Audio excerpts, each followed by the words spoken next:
우리 이제 자유낭독을 한번 가보도록 하겠습니다. 자유낭독 다 준비가 되셨나요, 근데? 그 되신 분은 손 요렇게 해주시고요. 안 되신 분은 네. 안 되신 분 괜찮아요. 안 되신 분은 저거 하시면 돼요. 우리 예수의 사랑. 네. 잠깐만요. 그럼 다시 한번 되신 분이 은정쌤? 아니신가? 아, 그러면 순일쌤, 선진쌤 두 분? 음, 아까 현아쌤도 아니시고요? 아니시고, 네네. 그럼 두 분만 일단 오늘 잠깐 해보고요. 선진쌤은 올려주신 거 보니까 약간 에세이 글 같은 거던데요? 그죠, 그죠. 그러면 명숙쌤 소개해 주시고 다른 선생님들은 저희 우리 여수의 사랑으로 가볼게요. 네. 네, 그러면 오늘 자유낭독은 선진쌤하고 순희쌤 두 분 먼저 하겠습니다. 그럼 선진쌤 먼저 해주시겠어요? 네, 예. 저는 지금 이게 박연준 산문집이에요. 소란이라고 하는 책에 아버지에게 보내는 편지의 내용이거든요. 예. 그 제목으로 가는 봄에게 목례를 죽은 아빠에게이고요. 제가 거기 글은 올려드렸습니다. 톡으로. 네. 안녕하신가요? 라는 쉬운 인사말 앞에서 조금 서성였어. 안녕한지 묻기엔 아빠가 너무 멀리 있기 때문이야. 우리 못 본지 너무 오래됐다. 그런데 내가 존댓말을 하지 않는다고. 게다가 서두에 죽은 아빠에게라고 되먹지 못하게 반말을 했다고 화내는 건 아니지? 사람들에게 아빠를 돌아가신 아버지라고 얘기할 수는 있지만 우리 둘이 대화할 때도 그러기 싫어. 지금 아빠는 내게 그냥 죽은 아빠지. 미운 아빠이기도 하고,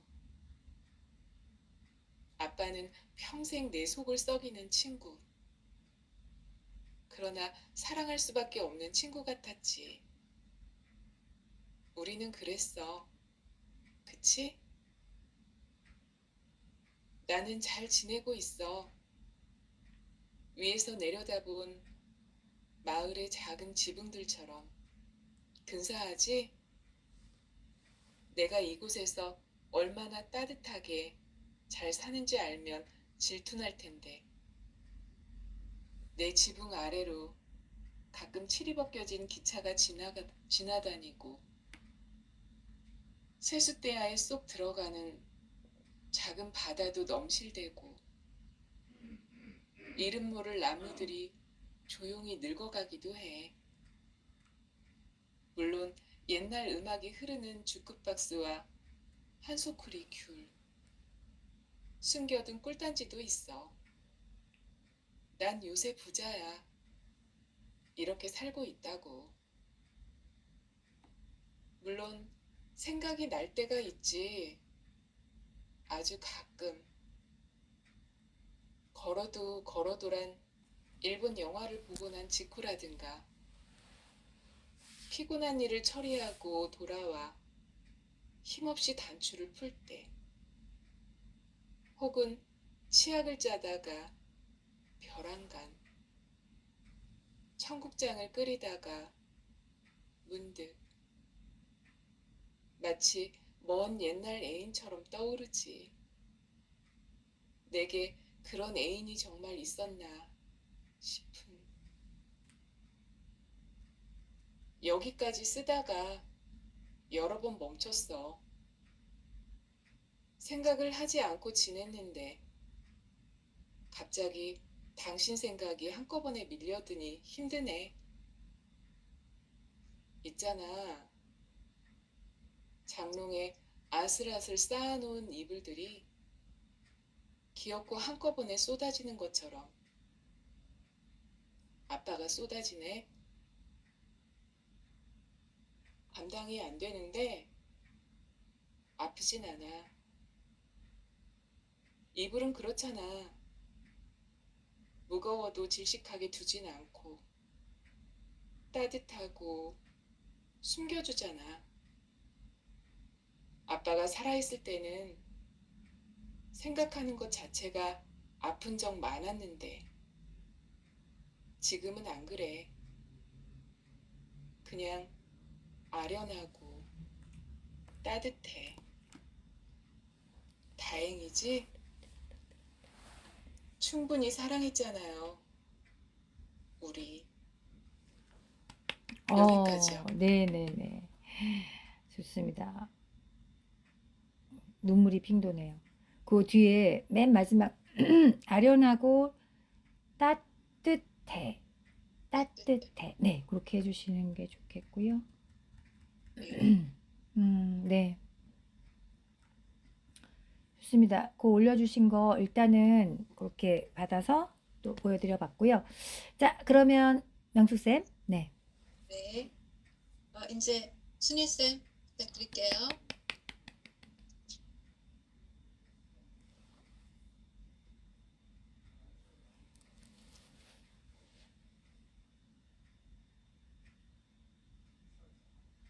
나의 집 김소월. 돌가에 떨어져 나가앉은 메기슬개. 넓은 바다의 물가 뒤에 나는 지으리 나의 집을.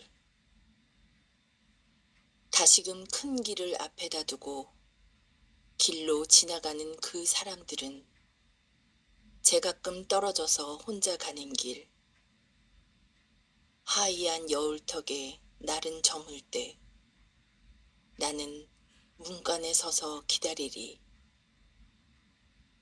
새벽새가 울며 지새는 그늘로 세상은 희게 또는 고요하게 번쩍이며 오는 아침부터 지나가는 길손을 눈여겨보며 그대인가고 그대인가고.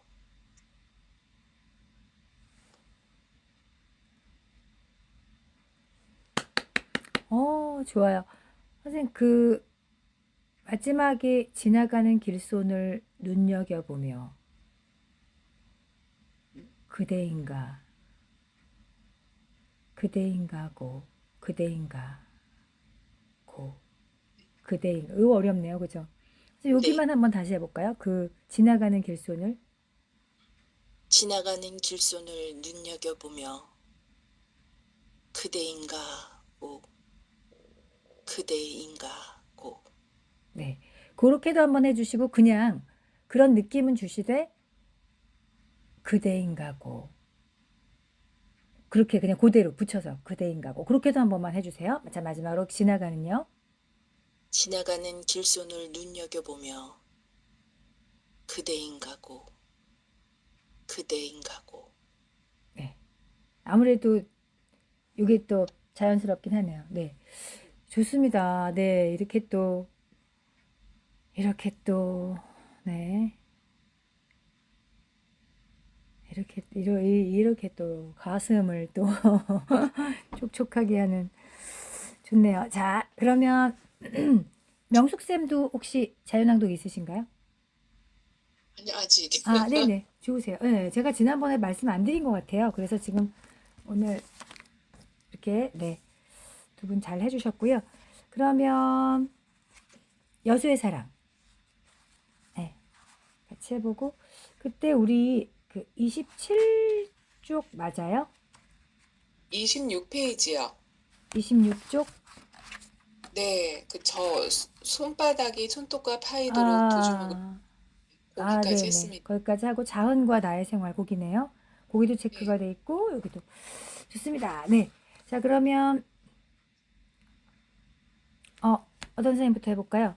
그 지금 시간을 보면 한쪽씩 정도 남짓하면 될 것 같아요. 한쪽 정도. 자, 그러면 우리 그냥 가나다 순서대로 해볼까요? 네. 이응, 네, 현아쌤, 현아쌤이네, 현아쌤. 네, 자은과 나의 생활은 시작해주세요. 자흔과 나의 생활은 한마디로 물과 기름 같은 것이었다. 언젠가 우리들이 자취방을 찾았던 선배 하나는 두 사람이 꼭 자매처럼 닮았구나 라고 말했는데 그것은 순전히 우리 두 사람이 오직 한 가지 공통점으로 지니고 있는 피로한 기색 때문이었을 것이다. 내가 자은에게서 가장 참을 수 없었던 것은 그녀가 돈을 대하는 태도였다. 자은은 아무데나 눈에 보이는 곳에 자신의 소지품들을 늘어놓곤 했는데 화장대며 싱크대며 세면장 문턱에까지 토큰과 동전들, 심지어 만원권 지폐까지 뒹굴고 있기 일쑤였다. 함께 살게 될 무렵 자흔은 무직 상태였고 금전적으로 어려운 눈치였는데도 그랬고 한 달쯤 지나 건너 동네 봉제 공장에 다니면서부터는 더욱 심해졌다. 네. 자, 그 뒤에 좀 더 읽으실 건데요. 이렇게 내가 자은과 약간 이렇게 지금 약간 시 비슷하게 읽으시는데 그냥 얘기하듯이 조금 바꿔볼게요. 톤 조금만 올려주셔서 나는 몇 번이고 나는 있잖아 몇 번이고 자은의 돈에 대한 불만을 표시했어. 이런 느낌. 자은의 돈에 대한 불만을 표시했다. 그냥 이렇게 조금만 더 얘기하듯 톤 살짝 올려서 해볼게요. 자, 나는 나는 몇 번이고 여기저기 널려있는 자은의 돈에 대한 불만을 표시했다. 나는 분명한 것을 좋아하는 성격이다. 너저분한 것을 싫어할 뿐만 아니라 돈이라는 것은 그렇게 간수해서는 안 된다고 교육받은 사람이다. 도대체 당신은 소유욕이라는 것도 없는 사람인가?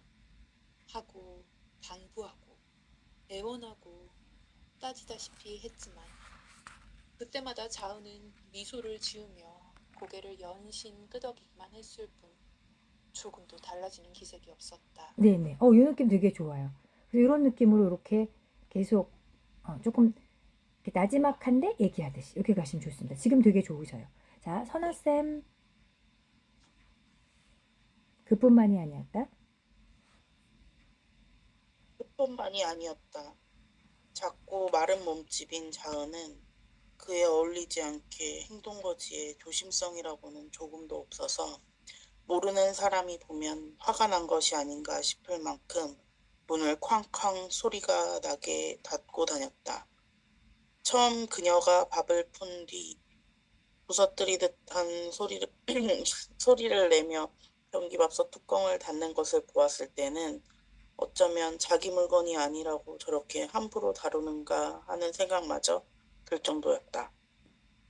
그러나 그 모든 행동들이 자은의 악의없고 무원칙한 성격에서 비롯된 것이 아는 데에는 많은 시간이 걸리지 않았다. 심지어 자은은 자신의 몸조차 함부로 다루었다. 옷을 갈아입을 때 보면 얻어맞은 사람처럼 몸 여기저기에 푸릇푸릇한 멍이 들어있기 일쑤였고 공장에서도 바늘에 곧잘 손이 찔리는지 검지나 엄지손가락에서 소형 밴드가 떠나는 날이 없었다. 주말 같은 때에 시장에 같이 다니다 보면 자은은 유난히 사람들과 어깨를 잘 부딪혔다. 유리문이 없는 줄 알고 심상하게 지나쳐 가려다가 이마와 무릎을 찍곤 했고 뒤에서 다가오는 승용차나 오토바이의 엔진 소리를 듣지 못하고 골똘히 생각에 잠기곤 해서 내 가슴을 서늘하게 만들었다. 여기까지요. 좋아요. 네. 지금 느낌 되게 네. 좋으세요. 네네. 자, 은정쌤 이어갈게요. 27쪽 밑에서 네. 자흔과 함께 네 번째 줄. 자은과 함께 걸을 때면 나는 어린아이를 동반한 사람처럼 그녀가 행여 차에 치이지나 않는지 무엇에 걸려 넘어지지나 않는지를 살피느라고 한시도 방심할 수가 없었다.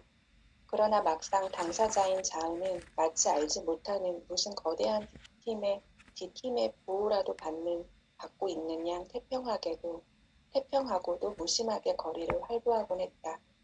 그렇게 모든 것을 생각 없이 다루는 자은이 유일하게 소중히 여기는 것은 물고기들이었다. 함께 살게 된 지 사흘째 되던 날, 저녁 늦게 퇴근한 나를 반기며 자은은 어항을 가리켰다. 손톱만한 어린 웅붕어들이 한가롭게 유영하고 있는 물속을 들여다보며 자은은 나지막하게 웃으며 물었다. 보기 좋지요? 떨어진 치마 안단을 스카치 테이프로 봉하고 다닐 만큼 무신경하던 그녀는 물고기들에게는 이루 말할 수 없는 정성을 퍼부었다. 하루 2번씩 듬뿍 먹이를 주고 이틀에 1번씩 깨끗한 물을 갈아주었다. 사료가 떨어지면 늦은 밤이라도 시장을 헤매어 커다란 봉지째 하나름 사들고 들어오곤 했다. 먹다 남은 식빵이나 다 먹은 카스텔라 종이에 붙은 빵가루는 언제나 물고기들의 몫이었다. 행여 조금이라도 붙어 있을까 카스텔라 종이가 찢어지도록 꼼꼼히 떼고 긁어낸 빵가루들을 수면에 뿌린 뒤 자은은 분주히 먹이를 삼키는 물고기들을 하염없이 바라보고 있곤 했다. 언제였던가. 그러고 있다가 그녀는 나에게 혼잣말처럼 중얼거렸다. 세상에 있는 모든 물은 바다로 흘러가고 그 바다는 여수 앞바다하고 섞여 있다. 네, 여기까지. 물고기를 하염없이 바라보다가 네. 그녀가 나에게 혼잣말처럼 지금 되게 혼잣말처럼 잘하셨는데 그래도 조금 약간 대상한테 약간은 흘러가게 섞여 있어요. 이렇게 해주시면 좋겠고 자, 자은은부터 명숙쌤. 나는 내 고향이 여수라는 것을 알자 우울한 얼굴에 환희에 찬 경련이 일어날 만큼 반가움을 표시했었다. 그녀는 틈만 나면 나와 함께 여수에 대한 이야기를 주고받고 싶어 했다. 난 그곳을 좋아하지 않아요. 그곳에 대한 얘기도 마찬가지예요. 나는 그녀에게 여러 차례 그렇게 못 박아 두었으나 자아는 귀 기울여 듣지 않았다. 나는 7살에 그곳을 떠나왔고 줄곧 외가가 있는 수원에서 자랐으니 실제로 내 고향은 수원이라고 하자 자아는 그렇다고 어떻게 고향이 바뀔 수 있어요? 라고 어린아이 같은 어조로 반문했다. 당혹스러워진 나는 내 나이 5살의 어머니가 7살의 아버지가 죽은 그곳에 2번 다시 발을 들여놓지 않아 왔다는 것까지 분명하게 밝혔지만 헛일이었다. 시시때때로 자아는 기름한 흰자위 가운데 맺힌 유난히 새까만 눈동자를 반짝이며 목소리를 높여 제잘 그리곤 했다. 여수항의 밤 불빛을 봤어요? 돌산대교를 걸어서 건너본 적이 있어요? 돌산도 죽포 바닷가의 눈부신 하늘을 봤어요? 오동도에 가봤어요? 오동도의 동백나무들은 언제나 나무 껍질 위로 뚝뚝 눈물을 흘리고 있는 것 같아요. 어느 날 내가 꼬막 한 접시에 붉은 양념을 해 밥상에 올렸을 때 그녀는 숟가락을 들다 말고 느닷없이 어깨를 떨며 오열을 터뜨렸었다. 네네 여기까지 가볼게요. 네. 그 위에 중간쯤에 조금 위에 당혹스러워진 나는 내 나이 5살의 어머니가 7살의 아버지가 거기 살짝만 포즈 주시면 되고 여기 봤어요? 있어요? 봤어요? 가봤어요? 이것도 살짝만 변화 주셔도 좋겠습니다. 좋습니다. 자, 영문을 모르고 아니 어느 날부터 다시 한 번만 가볼게요. 일단은 미아쌤 해주시고 시간 상황 보면서 아까 하셨던 네, 두 분 손일쌤, 지혜쌤 가볼게요. 자, 미아쌤 어느 날 내가 꼬막 한 접시에 붉은 양념을 해 밥상에 올렸을 때 그녀는 숟가락을 들다 말고 느닷없이 어깨를 떨며 오열을 터뜨렸었다. 영문을 모르고 울음을 달래는 나에게 자은은 흐느끼며 어이없는 말을 되풀이했다. 여수가 울고 있는 것 같아요. 고향이 어디냐고 내가 자은에게 물었을 때 그녀는 마치 대답하기 곤란한 사생활에 대한 질문을 받은 것처럼 얼굴을 붉히며 고개를 외틀었었다. 잠시 껄끄러운 침묵이 흐른 뒤 그녀는 인천이라고 대답했다. 그러나 잠시 뒤에 다시 전주라고 정정했다. 그녀는 다시 아니에요, 남원이에요 라고 말했고 삼내, 곡성, 순천까지 끄집어냈다. 아니요, 사실은 여수예요. 어안이 벙벙해진 내 얼굴을 흘끗 건너다 보며 자은은 마지막으로 그렇게 말했다. 내가 반신반의한 말투로 그러면 여수 어디에 살았느냐고 묻자 자은은 더욱 당황스러워하는 얼굴로 말을 더듬었다. 잘 몰라요. 워낙 어릴 때 떠나와서요. 나 역시 어릴 때 여수를 떠나왔지만 미평, 여섯 따위의 동 이름 몇 가지는 기억하고 있었다. 그러면 몇 살 때 떠나온 것이냐고 물었을 때 자은은 잠자코 내 시선을 피할 뿐이었다. 나는 마치 그녀에게 몹쓸 괴로움을 준 것처럼 느껴져서 그만 입을 다물 수밖에 없었다. 여기까지 해주시고 GSM이 안 하셨네요. GSM 어릴 때 조금 가보겠습니다. 어릴 때 여수를 떠나와서 지금까지 어디에서 살았느냐는 질문에는 자은은 선선히 대답했다. 인천과 속초와 대구와 충무와 광주 그리고 그 밖의 자잘한 소도시들에 대하여 자은은 노래하는 것 같은 천진한 어조로 이야기해 주었다. 제주도만 빼고는 각 도마다 1년 이상씩 살아본 셈이에요. 8살 때 전주에서 아버지가 돌아가셨고 어머니는 자은을 데리고 충무로 가서 식당을 차렸다고 했다. 어머니는 몇 년 뒤 중매로 만난 남자와 재혼을 했고 자은은 의붓 아버지의 집이 있는 대구에서 1년쯤 살다가 어머니의 친정이 있는 속초로 옮겨갔다. 속초에서 고등학교를 마친 뒤 자은은 다시 대구로 내려가 어머니가 소개해준 조그만 서점의 점원으로 기식하고 일하며 1년가량을 지냈다. 거기서 사랑도 했더랬어요. 자은은 막연하고 외로운 웃음을 지으며 묻지도 않은 이야기를 꺼냈다. 네, 여기까지. 네, 감사합니다. 네, 조금 분량이 조금 작으신 분도 있으셨지만 또 양해 부탁드리고 순일쌤하고 선진쌤은 또 여수의 사랑 다음 시간에 이어가도록 하겠습니다.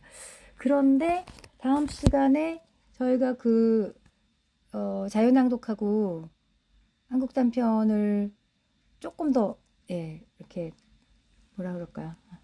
좀 더 잘 스토리를 구성하여서 해보면 좋을 것 같고요. 그럼에도 불구하고 또 반쪽씩이라도 여수의 사랑도 함께하면 좋겠습니다. 네, 그럼 수고 많으셨고요. 네, 그럼 자유낭독 어떤 거 하면 좋으실까 한번 또 생각해 주시고 틈틈이 시간 나실 때 한국 단편도 합쳐서 한 6분 전후로 이렇게 해서 생각해 주시고요. 네, 그럼 11월이 끝나는 이 시점에서 모두 건강하시고 특히 순일쌤 마음 평안하시고 네, 아버님 또 기도하겠습니다. 자, 그럼 안녕히 계세요. 안녕히 계세요. 네, 다음 주에 뵙겠습니다.